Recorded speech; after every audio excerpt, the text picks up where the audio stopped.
Melancine Silla, l'un des avocats d'Aboubacar Diakité dit Touamba, a vigoureusement contesté les accusations portées contre son client. Selon lui, les accusations portées contre Touamba Diakité ne reposent sur aucune preuve tangible et ne peuvent pas être retenues.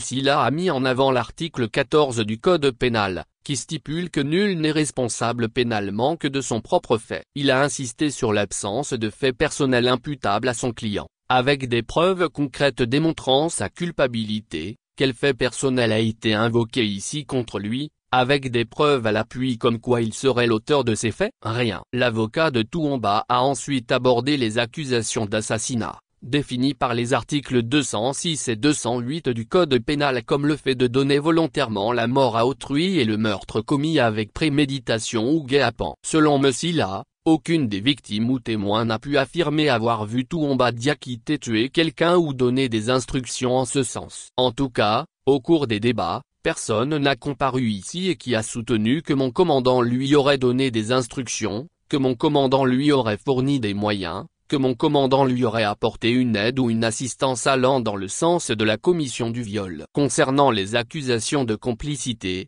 Silla a souligné l'absence de preuves matérielles démontrant que Touamba Diakité aurait apporté une aide ou une assistance ayant permis la commission des infractions reprochées. Ce sont là les actes matériels de complicité. Le président, il n'est pas non plus établi que mon commandant a fourni des moyens ayant permis la commission de cette infraction. Vous l'écarterez comme non établi à son égard, Monsieur le Président. En ce qui concerne les accusations de vol et de torture, l'avocat a réitéré qu'aucune preuve n'a été apportée par les parties civiles ou le ministère public pour étayer ces allégations. Il a également rappelé que la torture n'était prévue comme infraction à part entière que depuis le Code du 31 décembre 1998, et que les faits reprochés à son client ne pouvaient pas être imputés à cette période.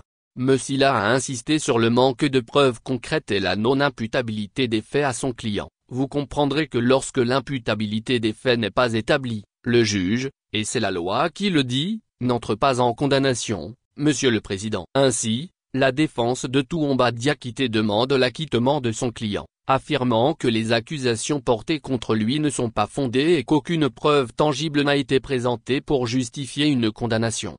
Cette intervention de Silla a mis fin à la phase des plaidoiries. Dans les répliques, les parties civiles et le ministère public ont réitéré leurs demandes respectives lors de leurs plaidoiries et réquisitions. Plusieurs avocats de la défense ont également pris la parole pour demander l'acquittement de leurs clients. Le ministère public, faut-il le rappeler, avait requis 15 ans d'emprisonnement contre Touamba Diakité, et la perpétuité contre le capitaine Moussa Dadi Camara et 5 autres accusés.